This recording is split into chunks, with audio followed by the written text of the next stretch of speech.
Hello, this is Annie Dieu-Le-Veut, Shaman of Avalon, and today we're going to be getting down and dirty with the devil to find out who the devil, he or she, really is.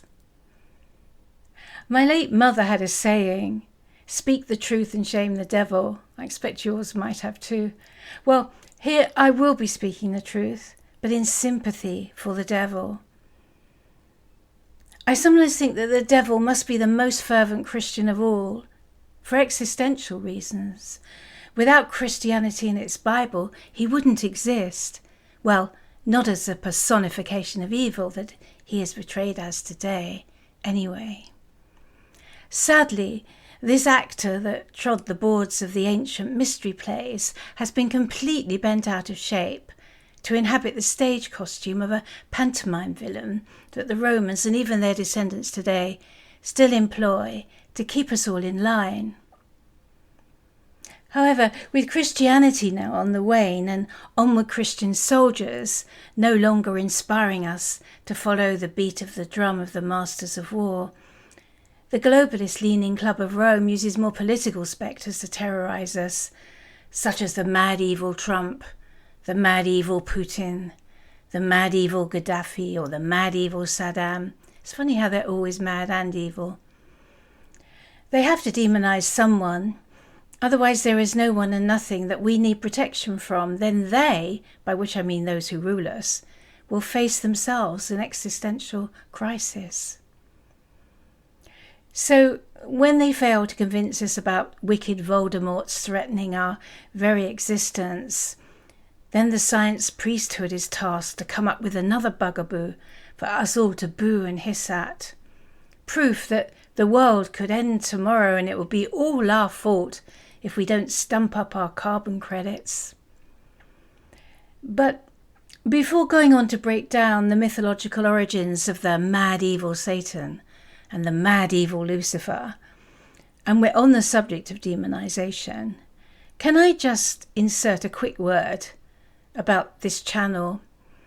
I don't know if you've ever noticed how similar the word demonetization is to the word demonization. Just the I and T is missing. IT. How apt that is. That's why I don't monetize my videos. I don't want to be demonized by the great God algorithm of the digital church for speaking my mind. So if you are enjoying these videos, please do hit the like button and subscribe if you'd like to.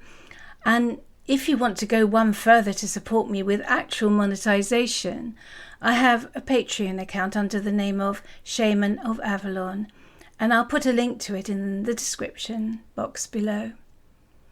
Okay, so let's carry on with our task here today of bringing down the gates of hell.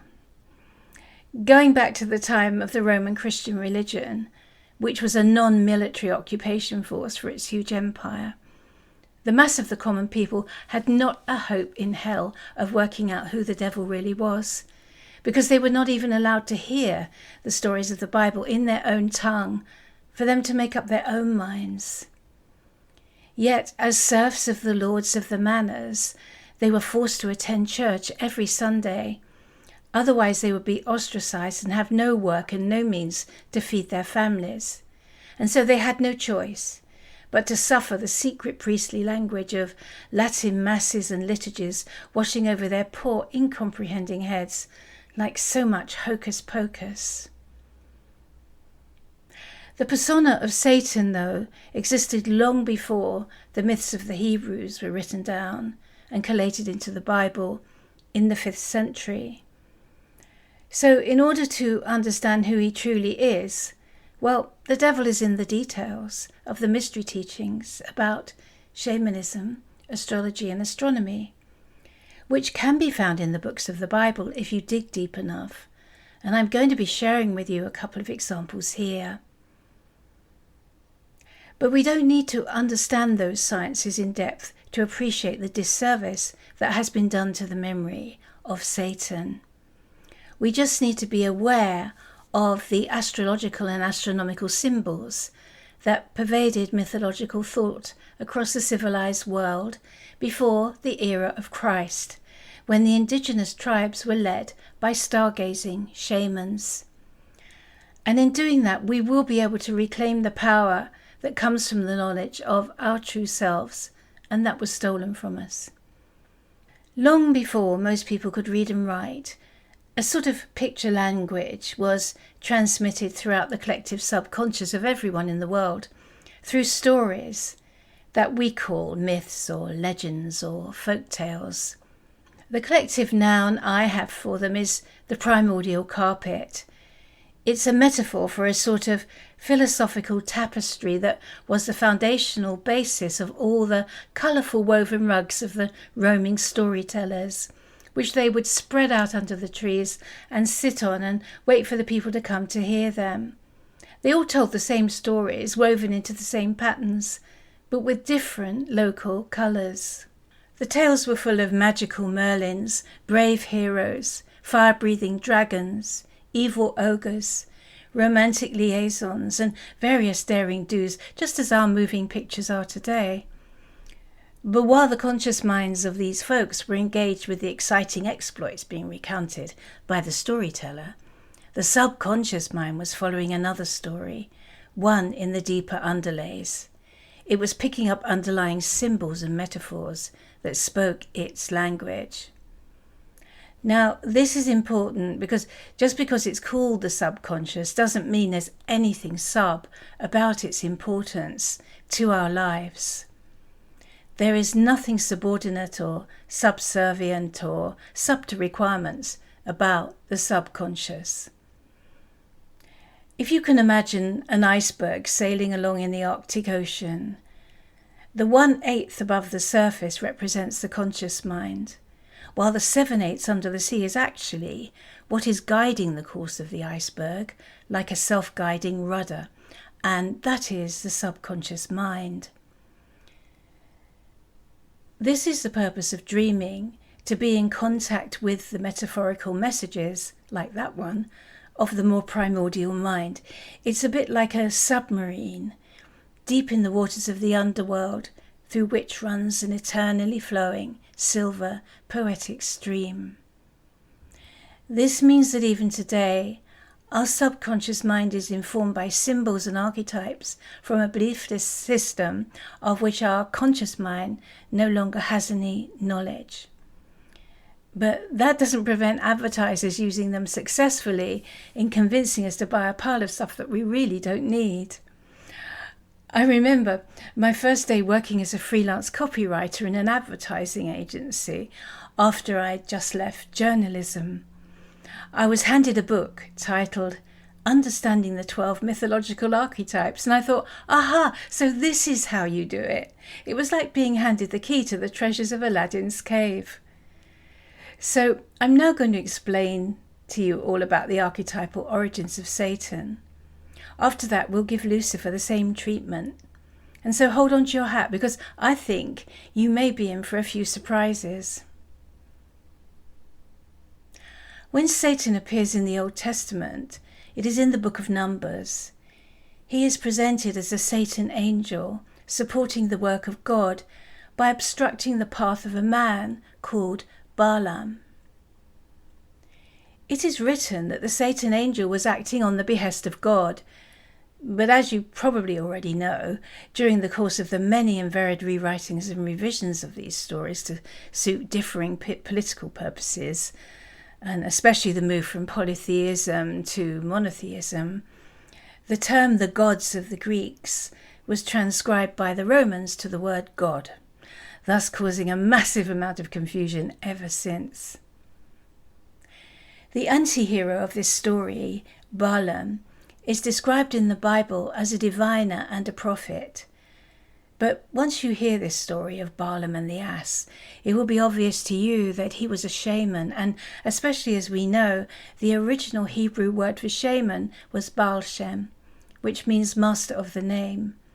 I think the name Balaam, as it has come down to us in the book of Numbers, is a contraction of Baal Shem. So who was this Satan angel, and why did it obstruct the path of the diviner and prophet Baal Shem?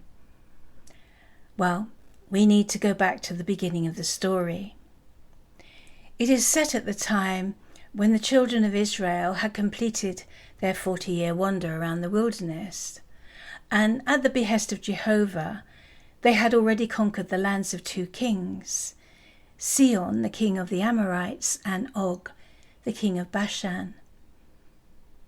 The king of Moab, Balak, knew his kingdom would be next on the list, and he didn't want his forces to have to face the Israelites in battle because he knew they would lose. So he came up with a cunning plan. He sent messengers to the Baal Shem, along with all sorts of gifts and inducements, with a request for him to put a curse on the children of Israel to render them unable to conquer his lands. The Baal Shem then journeyed in shamanic trance to ask his spirits about whether he should put a curse on the children of Israel, but his spirits were having none of it and refused to help him in any way in this mission. So King Balak was forced to send even further bribes and entreaties, pleading with the Baal Shem for help, and then finally threats of outright blackmail. Eventually our shaman was tempted to agree with the king of Moab's request, and he did what no shaman should ever do. He decided to go find the armies of the children of Israel to perform the curse over them without the permission of his spirit guides. So he obviously wasn't a very good shaman. Otherwise, he'd have known that without his spirit's blessings, he'd have no power to act in this matter and may very well have been killed. Anyway, the Baal Shem mounted his ass and began to set off down the sandy track on his ill-fated mission. But just as he rounded the first bend, the huge Satan angel appeared, carrying a flaming sword, and it stood across his path, completely barring the way. The Baal Shem couldn't see the Satan spirit, but his ass, obviously with much greater perceptive abilities, could. So because the animal was riveted by the terrifying shining apparition up ahead, it stopped dead in its tracks, and it refused to budge. I should mention, by the way, that this story comes from a time when angels were not the sweet-faced, white-winged creatures we hang on our Christmas trees today. They were huge, often as fierce-looking as the most hardened warriors, and to those with the eyes that could see them, like the Baal Shem's ass, they gave off a blinding light. However, this shaman couldn't see the Satan angel, so he started beating the ass for refusing to move. When that didn't work, he dug in his heels and kicked its belly hard. Whereupon the ass was suddenly given the power to speak, and it began to complain about its master's treatment. At this point, the Baal Shem is allowed to see the Satan angel, and the angel informs the shaman that his ass stopping was the only reason it didn't kill him outright with its flaming sword. The Baal Shem immediately repents and sees the error of his ways. The story does go on from there. It's in the Book of Numbers if you want to read the whole thing. But I just wanted to draw your attention to the part about the obstructive spirit known as the Satan angel, because as I will now go on to explain, it was actually a personification of the planetary governor of Capricorn and Aquarius, known as the god Saturn. As anyone interested in astrology will already know, if you get Saturn squaring the planets in your horoscope, then you can expect to be obstructed at just about every turn as you try to pursue your life plans, just as the Satan spirit obstructed the disobedient Baal Shem. Here's a quote about the personality of Saturn from traditional astrologer Peter Stockinger. Saturn's action is principally binding, chastening, chronic, cold, crystallizing, denuding, hardening, depleting, hindering, limiting, magnetic, obstructing, retarding, and suppressing. Saturn is known as the malefic and the greater infortune. However, Saturn in himself is not evil, but is chastening, corrective, and untiring in his efforts to arouse humanity to better and right living. By bringing sorrow, suffering, sickness, trials, and tribulations upon people, they may learn by their experiences and reap what they sow. That's the end of Peter Stockinger's quote. Perhaps for this reason, Satan is also known as the Grim Reaper, the Tester, the Chastener, and more importantly for the next biblical story about a trainee shaman, the Initiator. In what is actually the oldest book in the Bible, the Satan angel is sent by the gods to carry out their mission, this time to test the mettle of a blameless, pious man named Job. The Satan angel inflicts Job with a series of most unfortunate events, in which he ends up losing all his servants, his whole family, and his entire fortune. To me, these trials inflicted on Job sound just like a shamanic initiation story from the great initiator himself, Saturn. There is often utter havoc in the life of a trainee shaman. It's like one problem coming along after another, and it certainly has the net effect of obstructing any course towards a so-called normal life before he or she eventually surrenders to their vocation. It is the meaning of the saying, you may have heard it, those whom the gods love, they first drive mad. I can vouch for this from my own experience, but it has also been recorded in the most authentic scientific literature we have on the subject of shamanism. I've spoken before about Mercier Eliad's book, published in the 1950s, titled Shamanism, Archaic Techniques of Ecstasy. It's a compilation of anthropologists' interviews with shamans worldwide at the end of the 19th century, and many of those shamans recount the trials they went through during their initiatory training periods. And so, once again, a perfectly good story about a shaman has been bent out of all recognition by those intent on searching for a wang-doodle actor for their Hammer Hall of Horrors to terrorize the people of Earth into line. To give them credit, this narrative was used to bolster what was probably the most effective and most widespread psyop ever mounted.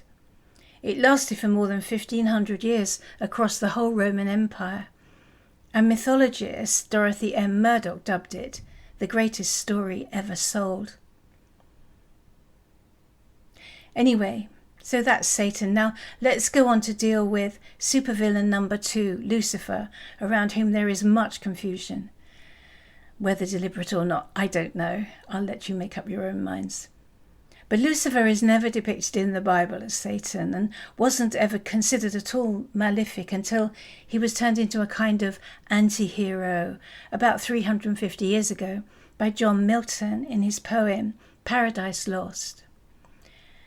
Milton wrote about the aftermath of a war in heaven, the angel Lucifer's fall to hell, and his ultimate tempting of Adam and Eve in the Garden of Eden. And it terrorized the Puritans of the times. But if you have an authorized King James version of the Bible, as I do, you'll find the original Lucifer in Isaiah. Later translations have removed this verse, but it's from Isaiah 14:12. How art thou fallen from heaven, O Lucifer, son of the morning? How art thou cut down to the ground, which didst weaken the nations? The word Lucifer is a Latin word, but it was not in the original Coptic Greek translations of the Hebrew tongue of the myths of the Old Testament. So, as I'm sure you can appreciate, once you're into a third language, you can see how much room the spinners of the web of deceit have to maneuver. Anyway, let's try and sort out this web. Lucifer comes from 2 Latin words, lux, which means light or fire, and ferre, which means bear or to bring. So when we put the 2 words together, we get bearer of light or bringer of fire. This makes more sense that when we realize that Lucifer is one of the Latin appellations for Venus, the morning star, known as such because she is the first star to rise in the morning at dawn. To the ancient Greeks of Homer's time, she was Aesphorus. But it was St. Jerome in the 4th century who translated the Bible from Coptic Greek into Latin, and he replaced the shining star of dawn with the Latin name for the planet Venus, Lucifer. A more correct modern-day translation could read, "How you have fallen from heaven, O Venus, star of the morning." Venus, of course, is the divine feminine and the only planetary god in the zodiac, ruling both Taurus and Libra. She was known as Inanna in the Sumerian tradition, Ishtar in the Babylonian tradition, Isis in the Egyptian, Astarte in the Mesopotamian, and Aphrodite to the Alexandrians. In our traditions here in Britain, Venus was the Freya of the Old Norse and Anglo-Saxons, and she was Arinrod to the Celts. In truth, this divine lady has as many names as there have been stargazing, shamanic cultures across the earth over millions of years. But whatever her name, her Lucifer aspect is always the daughter of the moon god.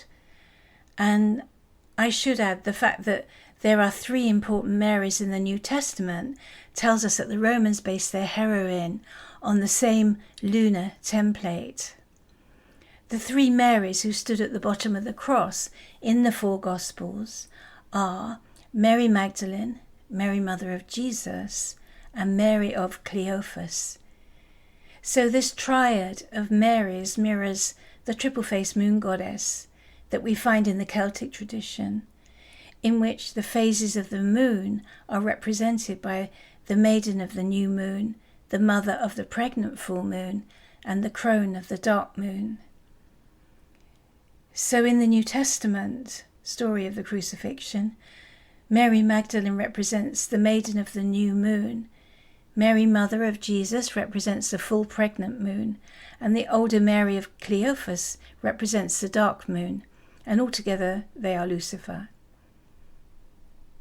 The cross of Jesus represents the equinoctial cross of the zodiac, but I won't go into any further about that here.